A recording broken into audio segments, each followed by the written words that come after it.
Hey, sache qu'après la séquence, tu peux bénéficier de 20% sur tout le site de la marque. Bonne vidéo. Hey, hello mon petit poulet. Ah t'as vu, aujourd'hui je suis à Bordeaux, il fait beau, il manque plus que Pépito. Bon, aujourd'hui on se dirige à la place Saint-Pierre, on va à la rencontre des copains de chez Mona. Mona Lisa. Non, pas du tout. Une marque bordelaise en fait, hein, une des premières sur Bordeaux. Voilà, marque horlogère que tu ne connais pas, hein, on va en parler sur la chaîne. Parce que y a un renouveau de la marque qui est en train de se créer. Donc on va à la rencontre de Nico et Maverick. C'est parti, suis-moi. Ambiance.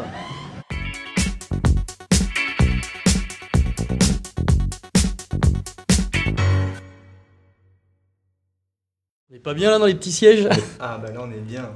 On est très bien. Bon, Bordeaux, place Saint-Pierre, restaurant La Pénate. Exactement. On est pas mal là.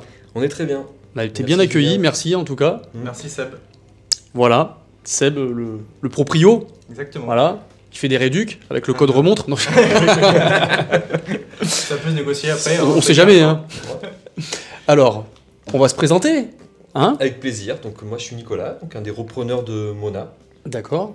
Moi c'est Maverick, également un repreneur de Mona, qui fait partie de la nouvelle aventure de Mona depuis peu. D'accord, la nouvelle team. Parce que Nouvelle Mona, team. c'est vrai que j'en ai pas encore parlé sur la chaîne, mais Ouais. c'est une marque bordelaise qui existe quand même depuis Oui. près de 10 ans.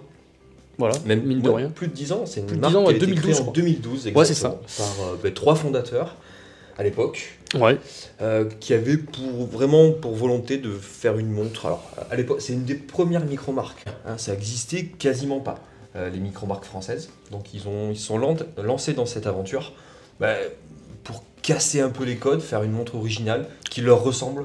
Parce que c'est ça, c'est une montre très originale par le design, tout à vraiment très marqué, un design marqué. Ouais. Donc une belle identité assez forte. Mhm. Et cette marque, on n'en a pas trop parlé parce que bon, elle est un petit peu stagnée, je trouve. Hein. On est resté un peu sur le design. Je parle pas au niveau design, parce que quand même, Oui. ça a quand même évolué. Il y a eu des propositions un peu multiples, mais c'est en termes de mouvement. Hein, on attendait Exactement. au niveau des calibres quelque chose qui se développe. C'est pour ça que justement on fait cette vidéo parce qu'il va y avoir de l'évolution. Donc on va parler de la marque, donc l'histoire. Donc 2012, hein, tu disais. 2012. Et effectivement, cette marque s'est un petit peu, on va dire, endormie au fil des années. Ouais. Et notre objectif, c'est de la relancer. On a plein de projets pour cette marque. Effectivement. Et donc, vraiment, l'identité de la marque, on va vous les montrer, les montres. C'est cette montre, on va dire, Un peu dress-watch. un peu dress-watch, ouais, mais parce que voilà. On a quand même un design assez sportif, Assez mais c'est sportif. plus une dress-watch parce qu'on a souvent on est sur du cuir, hein, clairement, On en est termes sur de du bracelets. cuir. Il y a eu quelques bracelets en maille milanaise aussi. Oui. Ça peut lui aller bien. Et on est vraiment sur une montre qui peut, voilà, une daily watch. D'accord. Ouais. Qui va être portable en ville, comme en escapade, le week-end, ou comme ça. D'accord. Bon, ça peut être une belle daily watch ou une belle dress-watch. Exactement. Voilà. Exactement. Après, tout Et puis, dépendra non, des coloris. Hein, Un univers de marque qui est Ouais. très marqué, que tu peux peut-être. Oui, donc l'univers, c'est vraiment, on va dire, les ambivalences entre une montre qui va être assez brute, au niveau des arêtes, au niveau, il n'y a pas de cornes. Mais ça, il y a un petit côté un peu industriel, Exactement. un peu brut. Avec un molletage Ouais. sur le boîtier qui va être assez marqué, qui va lui donner un aspect un petit peu d'outil, Oui. hein, notamment d'outils horlogers. Hein, Mhm. ce Ça fait petit très molletage. atelier, très Exactement. monde d'atelier un peu. hein. Exactement. Mais avec un cadran assez épuré, assez classe, c'est vraiment l'identité D'accord. de la marque, c'est Ouais. un petit peu brut et raffiné, quoi. C'est ça, avec une belle lisibilité de lecture aussi. Oui. Voilà. Donc il y a plusieurs gammes. Exactement, la première gamme, alors ça je vais peut-être laisser Maverick en parler. Allez Des Maverick, produits. c'est à toi. À mon Top tour, Gun. à mon C'est tour. marrant parce que tu t'appelles Maverick comme dans Top Gun, mais tu ressembles plus à Goose. C'est la moustache, je pense, qui fait Petite ça. moustache. J'ai une petite moustache depuis une grosse année maintenant, et ouais, c'est Ouais. vrai que j'ai basculé Parce du que tu côté as 14 ans, copilote. tu peux le dire. Exactement. Il en avance. Exactement. Donc du coup, effectivement, aujourd'hui, on a deux collections. Ouais. Une collection, donc la première collection créée en 2012, qui est la gamme Héritage qu'on a ici. Une autre créée en 2016 qui s'appelle Nevco. Et la spécificité de cette gamme Héritage, c'est qu'elle est vraiment Ça a été la première conception de montre et qui colle vraiment à l'univers de la marque Mona qu'ils ont voulu impulser dès le début. Comme disait Nico tout à l'heure, les trois fondateurs initiaux ont voulu vraiment créer un univers d'ambivalence qui représentait un peu nos ambivalences et nos contradictions du quotidien de chacun. En fait, on a tous voilà, des jours où on va réagir différemment par rapport à la veille, etc., par rapport à une même information. Des côtés, des fois, on est très expressif et d'autres, on est beaucoup plus réservé sur certains jours, etc. Et c'est un peu ces ambivalences, ces contradictions qu'ils ont voulu décrire dans cette montre. Et donc, la marque, la gamme Héritage est vraiment dans ce créneau-là. Et donc, on retrouve, tu feras des focus, je pense, un peu plus tard pour rentrer bien dans le détail. Pendant que tu parles. Mais c'était une belle moustache. On trouve, c'est une montre au premier regard qui a l'air d'être classique, 3 aiguilles, etc., avec une visibilité. Mais sauf que quand on regarde dans le détail, c'est une montre qui s'affranchit des cornes. Donc, elle n'a pas de cornes. On dirait vraiment un cylindre posé, brut sur le poignet, sur son bracelet. Toutes les montres aujourd'hui, et même il y a plus de 10 ans, etc., c'est à la mode du poli, du brossé, etc. Ici, le traitement, c'est un microbillage donc, qui donne un aspect très mat, très brut à l'acier. Il n'y a pas de chanfrein, rien n'est poli, etc. Tout est brut, les arêtes sont vives. Donc on a vraiment ce côté brut sur la montre et sur la carrure. Mais à côté de ça, il y a le boîtier qui est usiné, qui a un molletage croisé et qui rapporte de l'esthétisme, de l'art en fait dans cette brutalité du cadran. Donc on retrouve cette ambivalence, cette contradiction sur ce boîtier-là.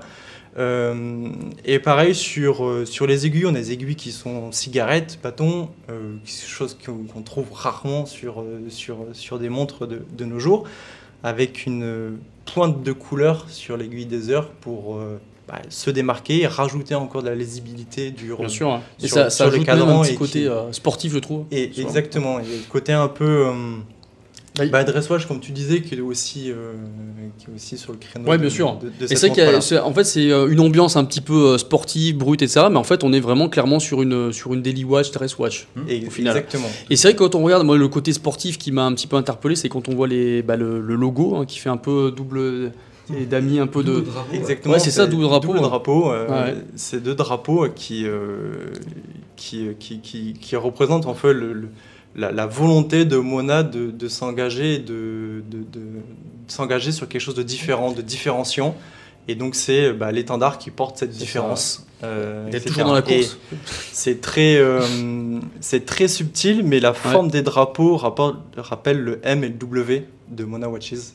D'accord. Et qui veut dire Mona, parce qu'il y avait Lisa et finalement on a gardé Mona, non? C'est quoi l'histoire Mona alors? En fait, un petit peu secrètement, Mona, ça a été choisi d'abord pour le prénom, parce que c'est un joli prénom et on trouve que ça personnifie bien la marque. D'accord. Et puis, quand les abonnés vont aller sur le site, ils vont voir qu'il y a plein de montres qui ont des prénoms, Lucia, Carmen, etc. Et donc on trouvait ça pas mal. Mais Mona, à l'origine, ça veut dire montre originale avec les initiales de 2 des fondateurs. D'accord, très bien. Donc ça a été construit secrète de Mona. Voilà. Très bien, bon, mon explication au moins, Mona. On a parlé de la gamme actuelle, des premières, c'est ça? Parce qu'on démarre aussi en termes de tarifs, ça, à partir de 190 €, j'ai vu sur le site. Oui, ça c'est l'autre collection qui s'appelle Nevco qui démarre à 190 €, en effet. Voilà. Sur cette gamme-là, on est plutôt sur du 300, entre 300 et 400 €. Oui, voilà, sur cette gamme-là.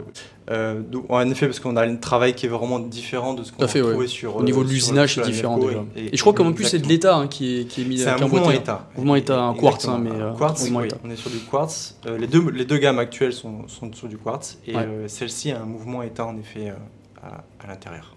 D'accord. Donc là, il y a quand même plusieurs déclinaisons. Là, on en voit 5. Il y en a combien? 4, 5, 6, 5? C'est ça. Là, il y en a en tout, il y en a une quinzaine. Il y en a une quinzaine quand même. Il y a une quinzaine de déclinaisons. En effet, là, on a 4 gammes sur les héritages. On a la HMS Date, la Calgary et la Braddock. Et donc, sur ces 4 sous-déclinaisons, on a différentes teintes. Par exemple, La Bradock ici, qui a un cadran que j'adore, qui est laiton et qui réagit au soleil, enfin qui est, Ah oui, là, je c'est. trouve, qui est extraordinaire. Je pense que les jeux de lumière soient sympas là-dessus. Exactement, et donc du coup on a ce même cadran, mais qui est décliné après avec un jeu de trotteuses différentes, des bracelets différents. Sur la HMS, on va retrouver pareil cette même on va dire, forme, et avec des couleurs différentes, des jeux de couleurs différentes avec les aiguilles, le bracelet, Un etc. peu plus pastel, un peu Voilà. plus mat, déjà, en termes de cadran. On va retrouver d'autres couleurs, blanc, écru, noir, HMS etc. qui veut dire heure minute seconde, je présume. Exactement. Et la HMS date, tu l'auras compris. Au Québec. Voilà. Très bien, impeccable. Donc ça c'est pour la gamme, on va dire la plus haute gamme dans les quartz. On va dire. Exactement. Et après donc la première gamme, on va dire, donc qui a été faite après celle-ci. C'est ça, hein. C'est ça, donc ça c'est la gamme qui date de 2012. D'accord, c'est la première gamme qui est avec, toujours. voilà, ok. qui est toujours au catalogue. Et il y a l'autre collection, la Nefco, donc qui est sortie, qui a été dessinée en 2016. Ouais. Donc les deux ont été dessinés à Bordeaux. Celle-ci a la spécificité en plus d'être assemblée à la commande. Ouais, Donc là on les a montés spécialement d'accord. Ouais. pour l'occasion. Parce qu'à Mais, l'époque, il y avait un atelier. Il y avait un atelier rue du Loup ouais, à exactement, Bordeaux. exactement. C'était une boutique et tout. boutique C'était atelier, boutique atelier. Ouais. Tout à fait. Exactement. Et donc du coup, sur cette gamme-là, on a gardé la philosophie avec un assemblage à la commande quand le client passe la commande sur le site. Et ensuite, on a donc la gamme Nefco qui est sortie en 2016, qui était dessinée en 2016 et sortie en 2016 ou 2017. Ouais. On retrouve trois montres un peu différentes. On a la Prima qui est un mouvement trois aiguilles avec un boîtier rond. On retrouve des cornes. Mais Oui. toujours cet esprit Mona, On reste toujours dans l'esprit Mona. Hein, c'est brut, juste, voilà. raffiné, avec ce molletage sur le côté aussi, etc. Mais avec des jeux de lumière et des jeux de couleurs différentes. Différent. Et on a la Cushion qui est un format coussin, donc là qui est Ouais. un peu plus imposant aussi parce que le modèle Prima est en 37 mm.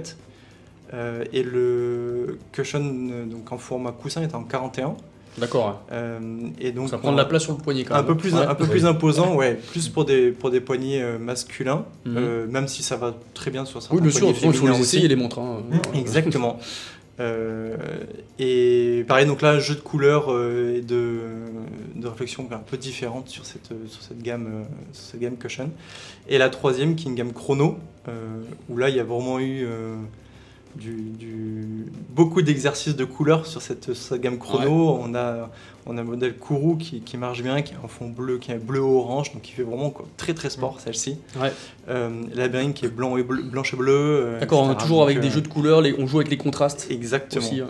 Exactement. Et qui reprend la forme du coussin du boîtier Prima, Mhm. donc en 37, mais avec la fonction de chrono du coup. D'accord. Et Très là, bien. on est sur toujours des mouvements en quartz, mais de chez Miyota. Voilà, Pour d'accord. rajouter, on Donc voulait beaucoup plus accessible. Hein. On est sur du 190 €, hein, c'est ça. exactement, hein, de prix de base. Et c'était la volonté de cette gamme-là, Nefco, justement d'être un peu plus accessible que cette gamme héritage proposée initialement. D'accord. Toutes les montres sont assemblées à Bordeaux ou alors Besançon, c'est ça, hein, c'est À Bordeaux. En France. À À Bordeaux. Bordeaux. Donc entièrement assemblées à Bordeaux. Exactement. Très bien. Je me suis promené rue du Loup aussi il y a 8 ans et justement je m'étais arrêté à la boutique et j'avais prévu, Pépito avait prévu de m'acheter une montre, puis j'avais hésité. Pourquoi ? Parce que je voulais une automatique. Il y en avait pas. Il n'y avait pas de montre mécanique. Et oui. Bon, on va reparler, c'est en train de changer. Hein.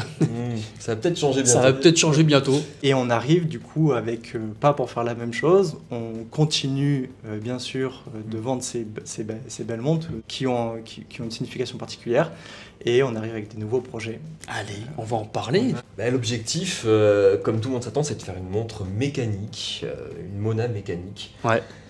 C'est vraiment l'objectif, donc une nouvelle collection, mais vraiment, alors mécanique, je dis mécanique parce que encore un petit débat en interne là, on se pose la question de savoir si on fait vraiment une pure mécanique à remontage manuel, parce qu'on aime bien ce rapport à l'objet, le fait de remonter sa montre, le fait d'avoir une relation avec sa montre tous les matins ou tous les 2 jours. On aime bien cette philosophie-là. Tout à fait, avoir un contact permanent avec la montre. Exactement. Mais Tout à fait, ouais. vraiment la philosophie de Mona, ce rapport à l'objet, les montres la vidéo manifeste de Mona s'appelle l'âme des choses. Et donc du coup c'est vraiment quelque chose qui est très particulier à la marque et une envie forte de la marque d'avoir ce rapport à l'objet, Tout à fait. de considérer sa montre comme un peu sa partenaire du quotidien. Elle est là avec nous tout le temps, à vivre les choses en même temps que nous, quoi. Et donc, du D'accord. coup, il y a ce rapport à la montre qui est très important pour nous. Et on s'interroge quand même sur le Sur la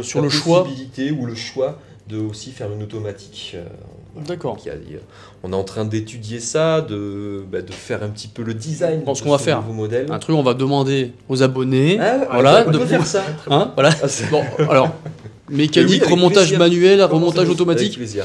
Voilà. Ouais, vous allez aider un peu Exactement. les Ouais, mecs là. Tout à fait. Ah, donc, et Ce serait un calibre suisse. Suisse. Suisse, ouais. Célita, on peut le dire. Hein. Célita. Le choix est fait. Le choix est fait, quasiment. c'est Célita. D'accord. C'est un Célita. Donc Célita, soit remontage manuel, Tout à soit fait. remontage automatique. Exactement. Et ce sera eux qui décideront, du coup, du sort de. Exactement. Tu sauras quelle sauce on va être mangé. En tout cas, en tout cas, c'est intéressant d'avoir l'avis de tes Ah, mais abonnés. totalement, bien sûr. Il n'y a pas de mauvais choix. Non, Dès je qu'on part sur du mécanique, de toute façon, Oui, je pense pas. Célita, vous Exactement. prenez, là, vous engagez pense sur une super manufacture. Mm. Donc moi, je suis pas inquiet. Et l'objectif, c'est vraiment de garder les codes de Mona. Ça, c'est Ouais, bien hyper sûr. important pour nous. C'est vraiment de faire une montre donc, qui va se baser sur la première collection, collection héritage, donc sans cornes, Ouais. en gardant ce molletage croisé sur le boîtier, en gardant un cadran assez épuré, avec des matériaux nobles, un bon bracelet en cuir, des aiguilles qui vont ressembler à celles de la collection. En fait, c'est Comme vraiment... ça, on va garder l'âme, la philosophie, Exactement, c'est et on vraiment- va passer sur un objet horloger un peu plus pour les passionnés. Quoi. Tout à fait. D'accord. C'est une évolution de la première collection, une évolution de Mona qui va être dans cette nouvelle collection. C'est vraiment notre désir et ce qu'on veut. Excellent. C'est un petit défi technique aussi, parce que c'est vrai que c'est pas non plus un Et oui. boîtier qui est. Quand on le regarde, on Tout n'en à voit fait. pas beaucoup des comme ça ailleurs. Et c'est Non. usiné, enfin, c'est usiné de manière voilà, c'est particulière. Et ça doit pas être évident. Non, c'est un défi technique. Le mouvement, il faut faire entrer le... Parce qu'on va essayer de faire aussi des dimensions un petit peu plus restreintes, de faire une montre un petit peu plus... avec un diamètre un petit peu plus contenu. D'accord. C'est l'objectif. Donc il y a un vrai défi technique de faire entrer un mouvement D'accord. automatique ou manuel dans ce boîtier. C'est... Ah bah, j'imagine bien. Et ce serait pour quand alors? L'objectif, c'est de faire on va dire, de lancer une précommande. Donc on est toujours en D'accord. train de réfléchir à ça en fin d'année, donc octobre, septembre, octobre. On a commencé par travailler vraiment sur le boîtier. Pour faire évoluer le boîtier, déjà pour répondre au challenge technique d'essayer de mettre un mouvement mécanique. Eh oui, parce que c'est À conçu à la l'intérieur. base pour du quartz. C'est Exactement. ça. Et le fait que ça soit des montres sans cornes, eh ben, ça rajoute un challenge intéressant Ouais. parce que la longueur des cornes est à l'intérieur du boîtier. Donc D'accord. ça- On s'imagine pas tous ces petits détails comme ça, mais qui Exactement, peuvent mais être un c'est- gros frein sur ce qu'on veut c'est- faire en fait au final. Sur un point de vue R&D, c'est très challengeant. Ouais. Enfin, en tout cas, plus challengeant qu'avec une montre avec cornes. D'accord. Donc ça a été, voilà, c'était un petit challenge technique.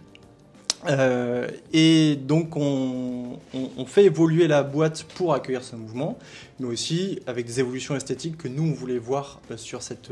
Bien sûr, oui, il sur faut que cette- ça se sur cette démarque un peu. carrure. Je comprends. Exactement. Donc forcément le boîtier prend un petit peu de hauteur en accueillant un mouvement mécanique par rapport à un mouvement quartz. Évidemment. Tout le monde sans doute. Donc on a retravaillé énormément cette boîte pour que les proportions visuelles soient toujours intéressantes et alléchantes à l'œil. D'accord. On réduit le diamètre, qui était un gros challenge aussi. Ouais. On passe vu sur que quoi, le sur du mouvement est 39? plus gros, la Ouais. boîte originellement c'est du 40 Ça, et là c'est on du va 40 partir de sur du base. 39 Ok. sur la prochaine collection. Du coup, on va venir aussi un peu biseauter. En fait, on va accentuer encore plus ce côté brut et raffiné Mhm. sur ce boîtier-là, monter le curseur encore un petit peu plus haut, où on va retrouver l'aspect très brut avec le sablage de la boîte, qui a ce côté mat, etc., avec le raffinement du molletage, toujours sur le côté, Mhm. qui est vraiment la signature de Mona et qui est juste. je C'est trouve, pratiquement magnifique. indissociable même. hein. Exactement. Et en fait, on va venir biseauter un peu le fond de boîte, etc., pour que les proportions soient toujours aussi belles. Harmonieuse, ouais, sur le poignet. Harmonieuse, du moins, exactement, que ce soit posé sur Ouais. le poignet de façon Impeccable, quoi. Incroyable. Incroyable. Et donc voilà, donc ça par exemple, je peux te montrer tu pourras les montrer à tes, Ouais, d'accord. Impeccable. Ouh là là, oui. à tes abonnés.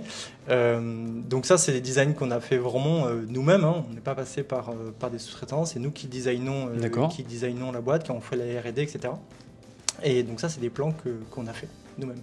Très bien. Et donc là, tu vois le chanfrein qui sera ici, qu'on visualise un petit peu sur cette vue 3D isométrique, qui va venir du coup un peu affiner cette boîte. Pareil, on a fait ce même exercice sur la lunette, où on va venir faire un léger chanfrein sur cette lunette qui aujourd'hui est en arête vive.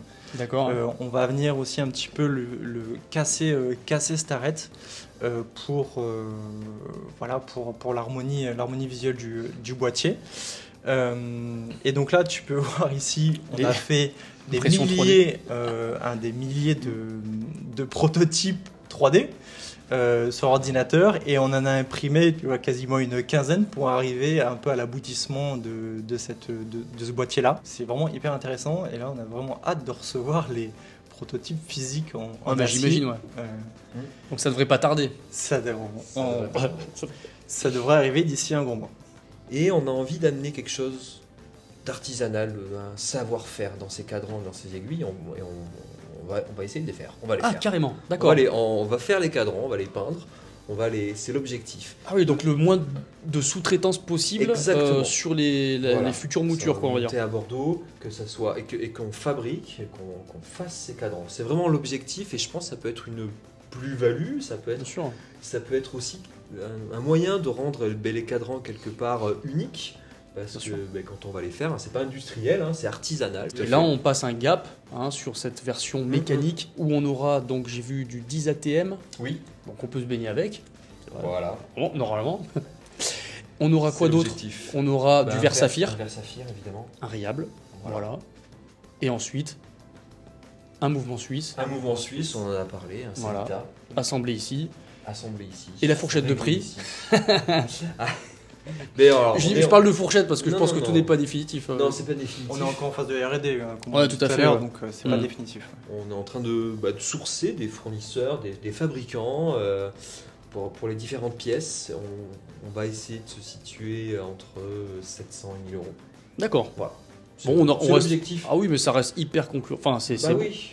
En fait, on veut faire des montres qui nous ressemblent, qu'on peut s'acheter, qui sont pour quelque part. Pour nous, je pense aussi ton public. Bien sûr, ouais. Mais c'est vrai que c'est de plus en plus dur, je pense que tout le monde l'a remarqué, c'est de plus en plus difficile d'avoir des montres avec ces spécificités en dessous des 1000 euros. Honnêtement, c'est de plus en plus compliqué. C'est vraiment une vraie volonté de rester contenu, de ne pas dépasser cette fourchette des 1000 euros. Même si on augmente la qualité du produit, même si on essaye de faire les choses nous-mêmes, etc., ça a forcément des coûts. Mais on fera tout pour pas dépasser cette barre fatidique et que nous-mêmes, comme tu l'as dit, puissions s'acheter nos montres. C'est ça, ouais. On a du mal à dépasser les 1000 euros. C'est vrai que sur des montres, c'est ça. En tout cas, ce qu'il faut savoir, c'est que sur notre site internet, que je vous invite à aller... Qui sera en description, consulter, oui, non. Tant qu'à faire. Ah, tant qu'à faire. Il y aura le lien pour peut-être s'inscrire, pour être les premiers à avoir des informations sur cette nouvelle collection. Voilà. Donc je vous invite à aller vous inscrire sur notre site internet. Voilà. Plus on est de fous, plus on est nombreux, plus on est de fous, plus on est fou, plus on est fou. Je sais plus. Bon, Nico, Maverick, merci. Merci à toi, Julien. On n'hésite pas à s'abonner, on lâche un pouce vers le haut, et puis vive les montres. Bordelaises. A plus. Salut. Pas le choix.